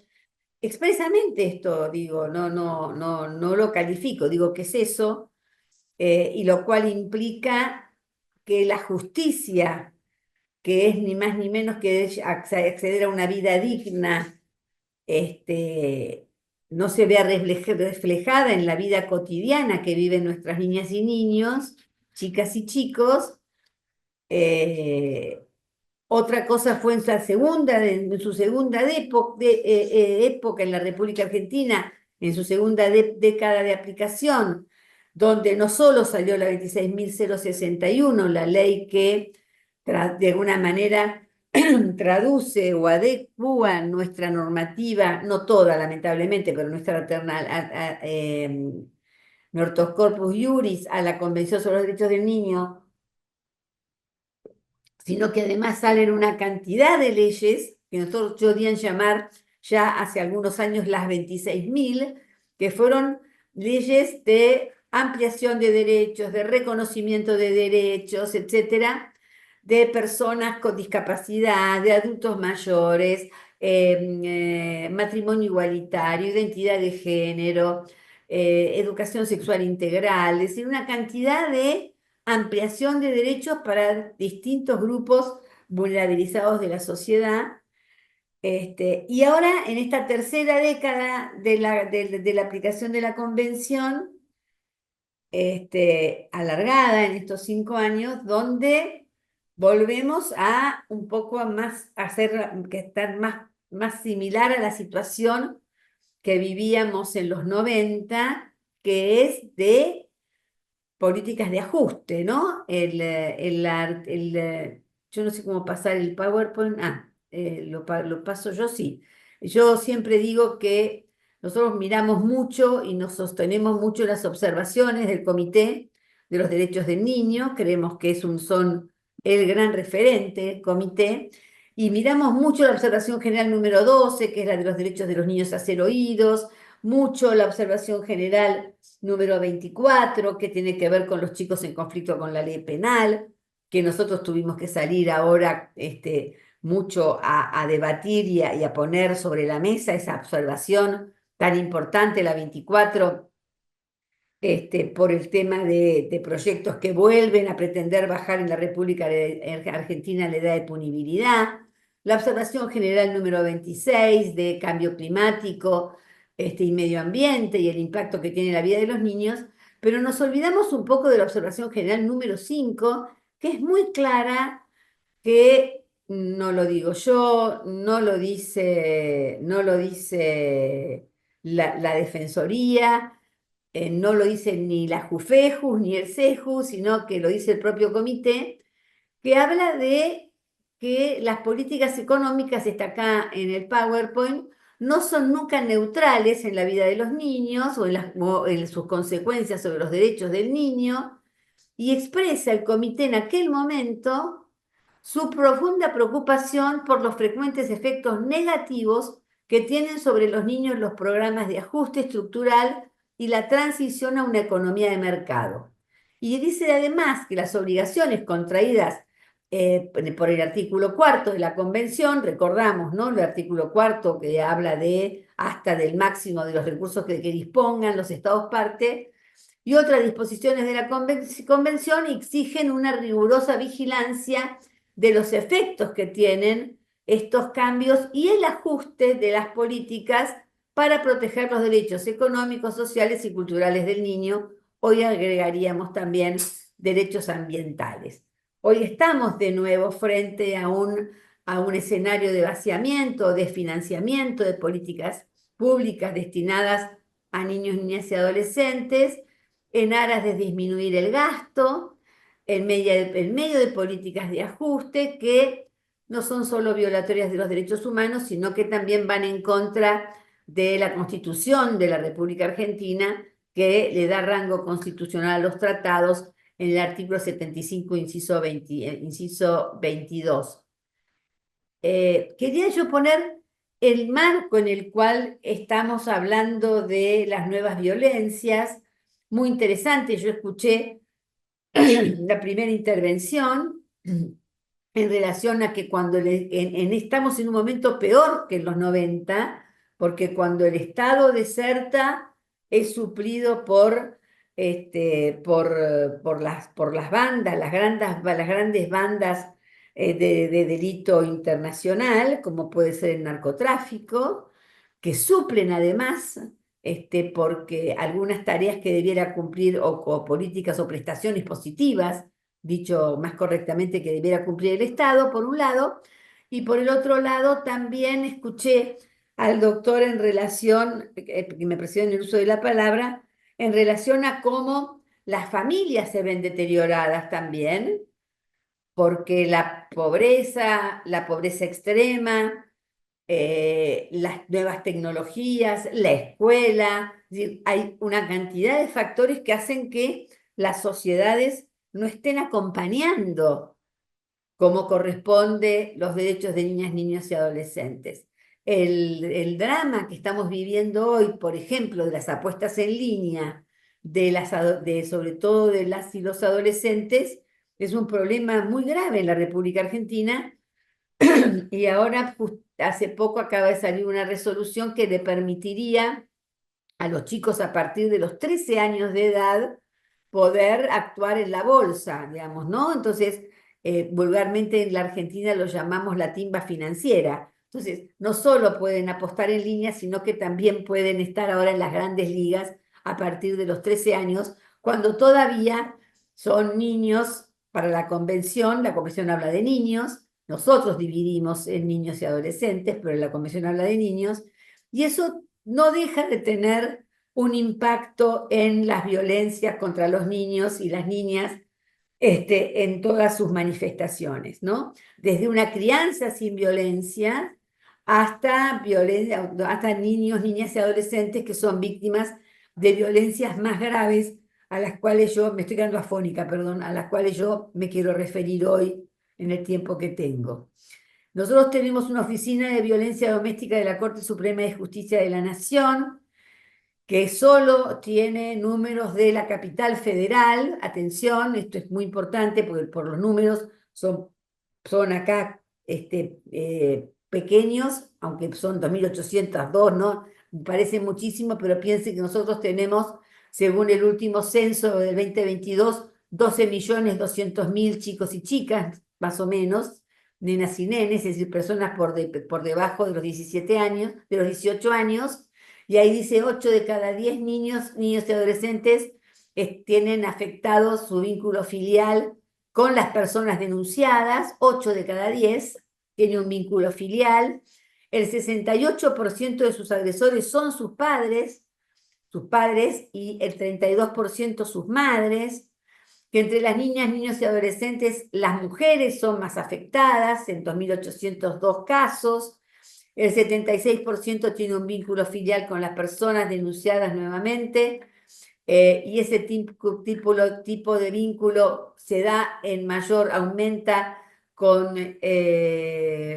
en relación a los varones, lo que representa un 8% más que entre las niñas, es decir, que son más agredidas las niñas que los niños. Y la última que quisiera leer para no marearlos con números es que entre las niñas y niños y adolescentes la violencia más usual es primero la psicológica, luego la física, y la violencia sexual está alcanzando un 9% de los afectados solo en la capital federal de nuestro país. Acá tenemos más números. Dentro de todos los niños, del total de víctimas, que son 76.536, el 14% son niñas, niños y adolescentes, pero si vamos a ver el total dentro del total de niños, niñas y adolescentes, vamos a ver que la mayoría son niñas, el 77% son niñas, y el 22% son nenes o varones. Esto también es un número que a nosotros nos preocupa muchísimo. La próxima también es la misma, solo que en otro tipo de barra, pero que ya es otra la fuente de información, es la Línea Nacional 137, que es la que acude solo cuando hay violencia sexual, no otro tipo de violencias. Y si allí vemos el tema de edades, vamos a ver que de 0 a 5 es la barra verde, es un 63%, aumenta un 73% cuando es de niños de 6 a 11 años y aumenta aún más en un 84% cuando son chicas y chicos de 12 a 17 años. Esas son las niñas. Los varones también es mayor la violencia sexual contra los más chiquitos, de 0 a 5, es menor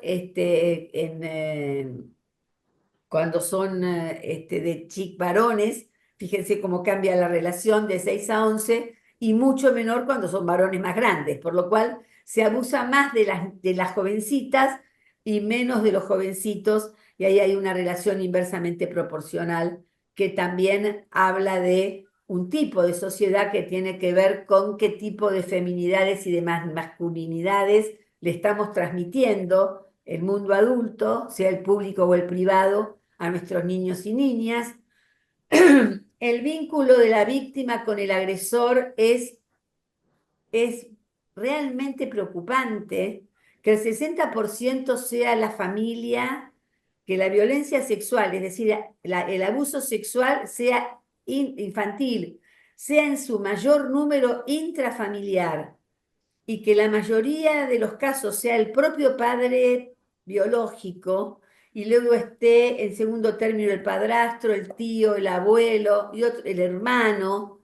Esto nos habla de un problema de una ruptura del lazo social por un lado, pero también algo que está pasando en nuestras familias.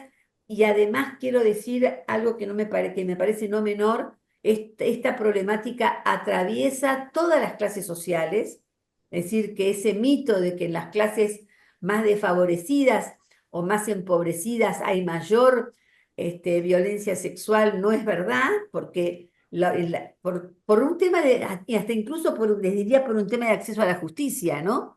Acceden mucho más a la justicia y a la propia defensoría que yo dirijo en este momento, niñas, niños y adolescentes y familias, y mamás, sobre todo, de capas medias altas y medias y medias altas. Así que es un tema que realmente es transversal y es muy preocupante.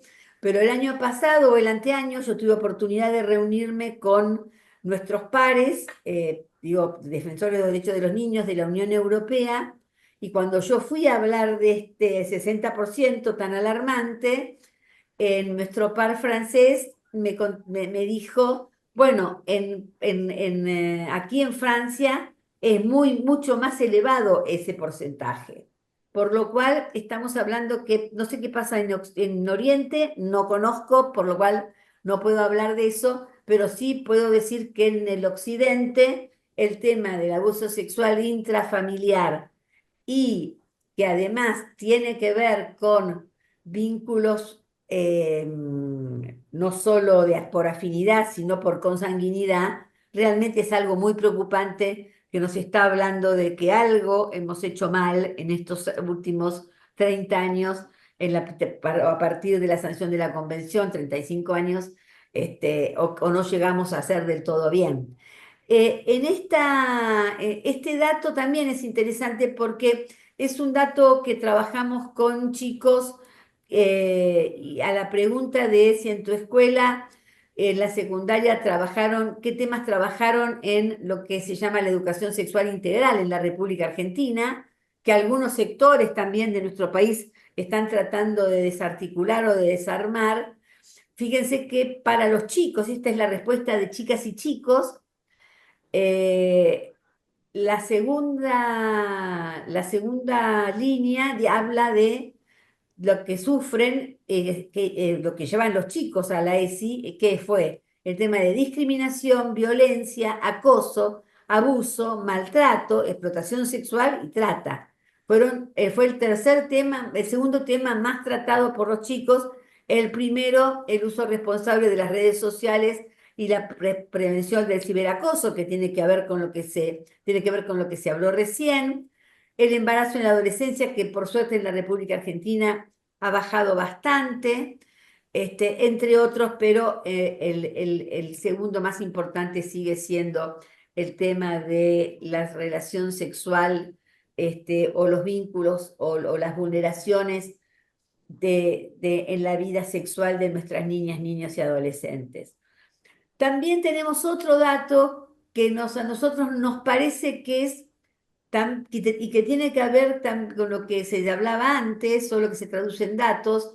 Creo que el doctor hizo referencia a las violencias intrafamiliares, y ya acá estamos hablando de lo que se llama técnicamente el castigo corporal, que son los malos tratos que tienen como justificación la crianza y la educación de los niños, ¿no? Entonces, estos es una encuesta que le hacemos junto con UNICEF a los padres, y se les pregunta, por ejemplo, si en esa semana cuántas veces utilizó algún tipo de violencia en la crianza de sus hijos, castigo físico, que acá podríamos decir que es el zamarreo, el mechoneo, el sopapo, el chirlo, como se llama en cada uno de los lugares de la región. Doctora, Sí, ya termino. le quedan 2 minutos. Bien, sí, adelante. Gracias. En aras de educar, de criar a nuestros niños, y 7 de cada 10 también habló de que sufren un castigo físico severo en áreas de su crianza, y también de la agresión psicológica o simbólica, que se ve traducida en insultos. Pero además quisiera decir, yo creo que con esto termino porque es la última placa, ¿no?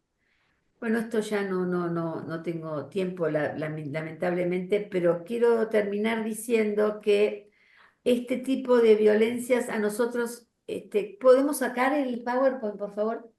Este tipo de violencias a nosotros nos preocupa mucho, porque si nosotros no somos capaces de tener una crianza y una educación en las escuelas libres de violencia, bueno, después la violencia puede ir escalando, ¿no? Y llegar hasta el abuso sexual, donde tratamos a nuestros niños, niñas y adolescentes como si fueran efectivamente propiedad de sus padres o propiedad del adulto, o del adulto cuidador, ¿no? De la docente, del pediatra, de las madres, de los padres. Entonces nos sigue pareciendo que la gran pregunta que debemos seguir haciéndonos en estos contextos de ajuste económico, donde todo se potencia, ¿no? Las violencias se potencian, las violencias entre los adultos también se potencian, cómo esto se traduce en la vida intrafamiliar. Yo no digo que todas las familias pobres haya este tipo de crianza, vuelvo a decir, esto es transversal, pero tenemos que ser capaces de generar otro tipo de vínculo, no solo el mundo adulto, todo el mundo adulto, sino qué vínculo y qué lugar ocupan niñas, niños y adolescentes en relación al Estado, a los estados. Nosotros tenemos Estado nacional y estados provinciales y estados municipales. ¿Qué relación tienen las niñas, niños y adolescentes y qué lugar ocupan en el mundo adulto, en la escuela, en el espacio público, frente a las policías, que es otro tema, la violencia institucional, y en el seno de sus propias familias, ¿no? Y en cuánto fuimos capaces de cumplir con los mandatos de la Convención, y en cuánto hemos avanzado. No niego los avances, no quiero hablar de los avances, pero hoy me pidieron que hablara de violencias, y cuando uno habla de violencias contra niñas, niños y adolescentes, la verdad, lamentablemente, no podemos hablar de avances. Por lo menos diría que estamos igual, por no decir peor, que hace algunos años. Bueno, muchísimas gracias. Bueno, doctora, muchísimas gracias por su exposición en estos temas. Además, el saber números, el saber datos estadísticos, nos permite además dimensionar estas duras realidades.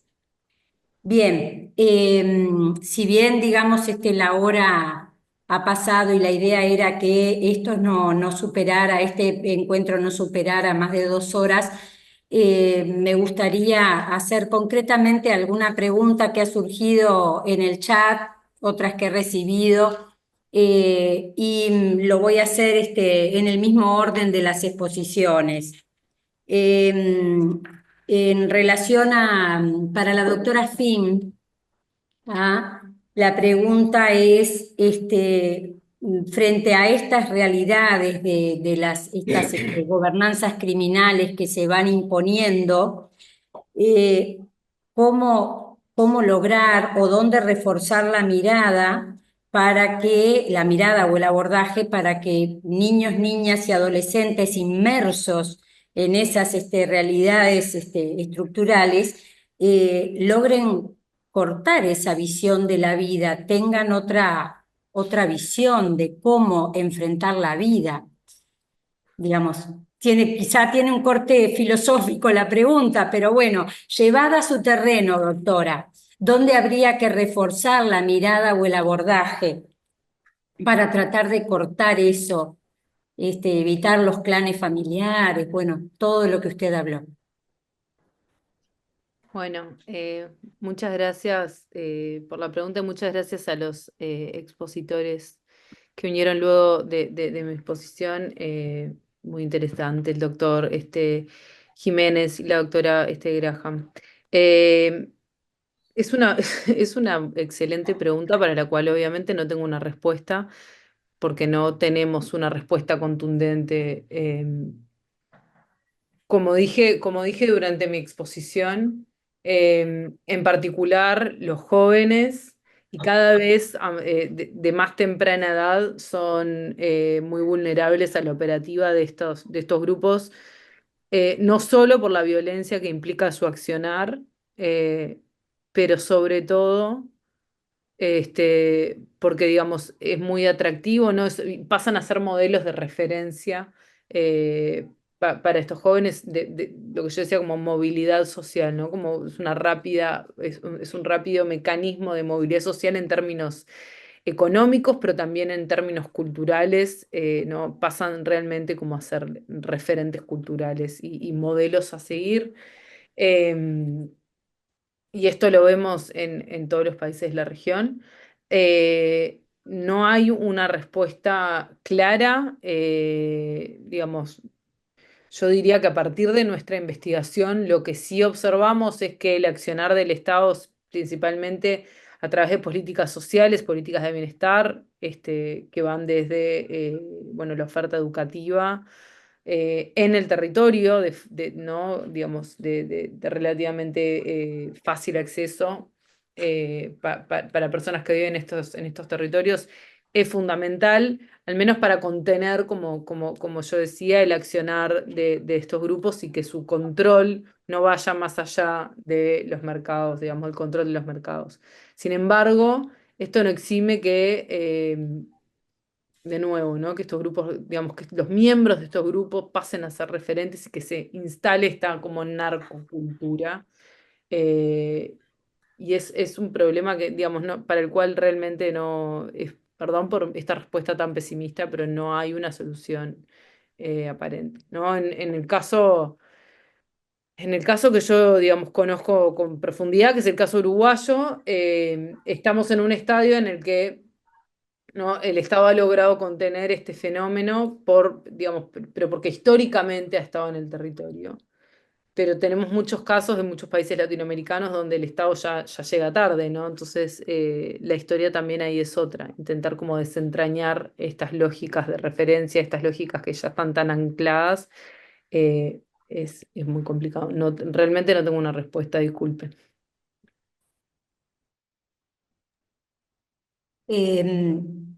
No, doctora, excelente esta ampliación y estos aportes que que hace en función de la pregunta, que obviamente la pregunta tiene hasta, como decía, hasta un perfil de tipo de estudio o que requiere un estudio de tipo más filosófico. Pero bueno, muchas gracias. Quiero resaltar además que en el chat felicitan, no solo felicitan, agradecen, sino que resaltan la excelencia de las 3 exposiciones. Bien, ahora voy con la pregunta para el doctor Jiménez, que estaban en el chat también. Preguntan primero algo más que nada aclaratorio, si puede repetir, reiterar cómo se llama el programa que mencionó de atención a niñas, niños y adolescentes víctimas. Y en función de eso, si puede también un poquito ampliar cuál es ese sistema de protección o cuáles son los puntos claves de ese sistema de protección de niños, niñas y adolescentes víctimas. Bueno, muchas gracias. El nombre del programa se llama el modelo Barnahus. Barna con B larga y HUS. Y no significa, no lo confundan con que sea por ser de Barcelona ni una marca de muebles. Es una palabra escandinava, se llama Barnahus, no se llama de otra forma. Y es el hacer todo bajo el mismo techo, es decir, las niñas y niños víctimas de agresiones sexuales que puedan ir a ese lugar que está muy alejado de los juzgados, de los tribunales, y allí en una casa, en un entorno muy familiar, muy seguro, en un entorno muy adaptado a su edad, pues puedan ser explorados en el mismo lugar y en el mismo día por los psicólogos, educadores, sociólogos, médicos forenses, incluso se pueda preconstituir la prueba inmediatamente allí en la misma sala sin que se haga en algo tedioso, ¿no? Teníamos el otro modelo donde la víctima iba yendo un día al hospital, un día al psicólogo, un día al forense, sino que todo se hace en el mismo sitio. Surgió en España como modelo de referencia en la ciudad de Tarragona, ya se ha implementado en toda Cataluña, se va implementando en distintas zonas y es un modelo de atención que en el tiempo que ha funcionado en Tarragona ha evidenciado que han aflorado muchas más situaciones de violencia o de agresiones sexuales. Eh, no todas se denuncian, porque a lo mejor la víctima no quiere denunciar, aunque hay una actuación de oficio por parte de la Fiscalía, pero a veces no es necesario. Y lo que permite es que se le dé tratamiento y ayuda y soporte desde el minuto 1 antes de que incluso se judicialice. Preservar a ese niño o niña como medio de prueba, fuente de prueba, y preservar su salud y su estado, su situación. Entonces, es un modelo muy adecuado y es el que está implementando el Consejo de Europa en casi todos los países. Aquí, y a eso me refería con la otra parte, la LOPIVI, la Ley Integral de Protección de la Infancia y la Adolescencia contra la Violencia, la LOPIVI creaba pues una especie de modelo de juzgado, de tribunal adaptado a la infancia. Nosotros tenemos un modelo en Las Palmas, que es un modelo distinto, que puede ser válido, una dependencia donde está ese juzgado, con unos itinerarios distintos para víctimas y agresores, con todos los medios, pero el Estado español está optando con la línea europea de irse por el otro medio. Y esa ley lo que ha venido a trabajar es en la parte formativa, en realizar un enfoque de derechos de protección a la infancia y a la adolescencia, sobre todo pues aclarando o unificando los conceptos de violencia, de buen trato, de reconocimiento de los derechos de la infancia, de la adolescencia, de creación de entornos seguros, trabajando pues estableciendo cuáles son las prioridades de formación, reforzando conocimientos y habilidades que tienen que tener los profesionales y que tienen que tener los mismos niños y niñas para conocer cuándo se dan situaciones de violencia, reforzando el derecho a ser oído y escuchado, que aun cuando la observación general se contempla en la 12ª, pero y en nuestra ley se contempla, pero no se hace efectivo muchas veces, mejorando el marco civil, penal, procesal y administrativo, las soluciones de justicia restaurativa, protocolos y sobre todo trabajando mucho en un elemento en el que hemos evolucionado y se va evolucionando, que es la prueba preconstituida. Cómo hemos pasado de esa cámara Gesell que era la panacea a la práctica de la prueba en otros entornos y un entorno muy adecuado es el entorno de Barnahus y creando también un registro central para aquellos que hayan sido condenados por agresiones sexuales o violencia a infancia y adolescencia para evitar que trabajen en puestos de trabajo cercanos a esa infancia. Eso brevemente sería a lo que se refería. Muy bien, muchas gracias, doctor. Bien, para ir finalizando, entonces tengo una pregunta para la doctora Graham. ¿Cómo cree usted que se podría modificar esta situación de violencia intrafamiliar? ¿O qué políticas podrían ser una posibilidad para enfrentarse a estos desafíos de los que hablaba? Bueno, tampoco es una respuesta rápida, ¿no? Pero, a ver, nosotros creemos, primero hay una cuestión de que todavía falta, hemos avanzado mucho, quiero aclarar, hemos avanzado mucho, sobre todo por la fuerza de las propias chicas y chicos, las jóvenes, los jóvenes, que de alguna manera se empiezan a imponer, también los más chiquitos, pero nosotros creemos que tiene que ver con una cuestión cultural. Los obstáculos a veces más difíciles de remover son los culturales. Por eso nosotros siempre nos preguntamos qué lugar ocupan, qué espacio ocupa el cuerpo de los niños en la casa, en la familia, ¿no? Entonces, el tema de la crianza, de una crianza libre de violencia, esto tiene que ver con presencia del Estado, con políticas públicas que acompañen a las familias en la crianza, que den elementos, que den materiales incluso para la crianza, que haya un acompañamiento. Yo creo que uno de los temas importantes también es la concientización en las capas medias y medias altas que acceden a las tecnologías, el tema de la exposición a las pantallas, ¿no? Una mamá no dejaría jamás a su hijito de 8 años solo 4 o 5 horas en la calle, ¿no? En horas de la tardecita noche. ¿Por qué? Porque no es un lugar seguro, pero sí lo deja 4 o 5 horas solo en su cuarto frente a una pantalla. Y esa pantalla tal vez lo esté sometiendo a una cantidad de riesgos, como ser captado por una red de trata, pornografía infantil, que se use su cuerpo y sus imágenes sin su consentimiento, o atentado a la puesta en línea. Es decir, ¿por qué nosotros pensamos que aún dentro de nuestra casa con la pantalla le dedicamos menos tiempo y están más seguros porque están encerrados en su cuarto con un elemento que no es tan seguro como nosotros pensamos?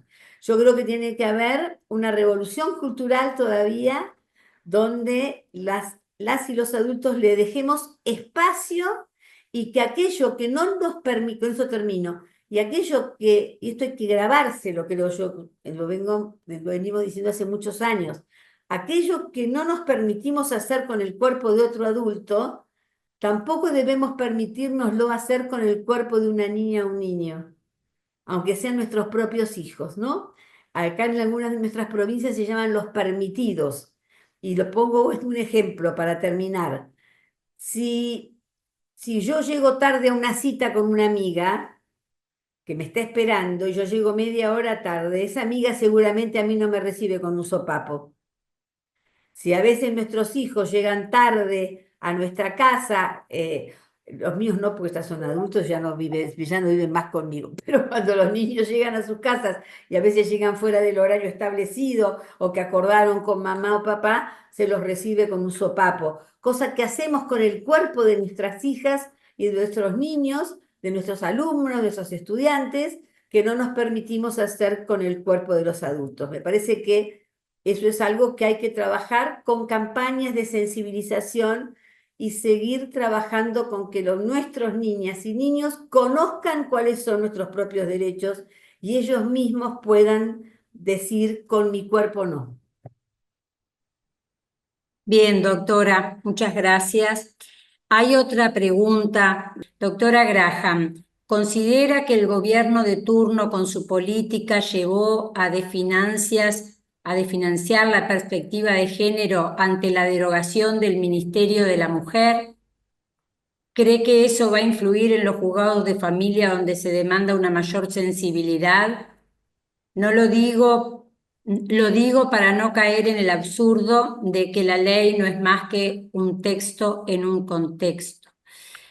Bien, no sé si es específicamente del tema que abordamos hoy, pero bueno, si la doctora Graham quiere hacer alguna aproximación a una respuesta en este cortito tiempo que nos queda, Sí, adelante. a ver, dos minutos. Bien. La primera, yo creo que la perspectiva de género, como la perspectiva de derechos humanos, de niñas, niños y adolescentes, y de cualquier otro sector vulnerable o vulnerabilizado, no solo tiene que ver con una institución, creo que tiene que ver fundamentalmente con un cambio estructural, cultural, y con la transmisión y un diálogo intergeneracional. Es cierto que hay discursos que habilitan otros discursos y hay discursos que habilitan acciones, más violentas o menos violentas. En relación a lo del absurdo, no caer en el absurdo de que la ley no es más que un texto en un contexto, es para discutir más largo, pero cuando nosotros decimos que la ley no es más que un texto en un contexto, lo que queremos decir es que ese texto se interpreta y se aplica de una manera en un contexto más favorable que en un contexto menos favorable. Para poner un ejemplo muy burdo y muy brutal, una cosa es la Convención sobre los Derechos del Niño y su interpretación y aplicación en México, Argentina, España o Uruguay, que somos los que escucho acá, veo acá que están presentes, posiblemente haya otros países de la región, o hispanoparlantes, que la aplicación y la interpretación de la Convención en este momento en la Franja de Gaza. Ese contexto te define en cuánto puedes avanzar en ese texto que no es más ni menos que los derechos de los niños. No creo que sea un absurdo, pero es para discutirlo más largo. Gracias. Bueno, muy bien. Gracias a usted, doctora, por la respuesta. Bien, creo que con estas preguntas realizadas a cada uno de los expositores, damos por terminado este primer encuentro y bueno, seguramente nos volveremos a ver en el segundo encuentro que está programado. Alejandra, no sé si querés agregar algo más. Así es, agradecer la participación tanto de los expositores como de los participantes, en especial de los integrantes de poderes judiciales de Ecuador, El Salvador, Honduras, México, Panamá, Paraguay, Perú, Uruguay, Argentina y España, lo cual nos honra, de los ministros de Corte que también hoy nos acompañan y que los esperamos para el próximo encuentro. Todas las actividades son grabadas y se encuentran colgadas en la página www.reflejar.gov.ar, donde los invitamos a que puedan conocer todos los productos que tienen Reflejar para que ustedes puedan aprovecharlos. Muchas gracias a todos. Hasta el próximo encuentro. Bien, hasta el próximo encuentro.